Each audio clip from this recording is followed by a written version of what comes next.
You ask Tiger to solve. This deals with linear equations with one unknown. The final result is w equals 4. Let's solve it step by step. Group all constants on the right side of the equation. Add 9 to both sides. Simplify the arithmetic.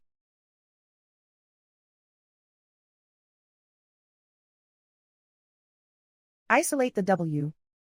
Divide both sides by 2. Simplify the fraction. Find the greatest common factor of the numerator and denominator.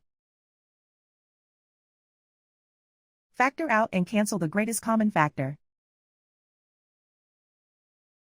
And so the final result is w equals 4.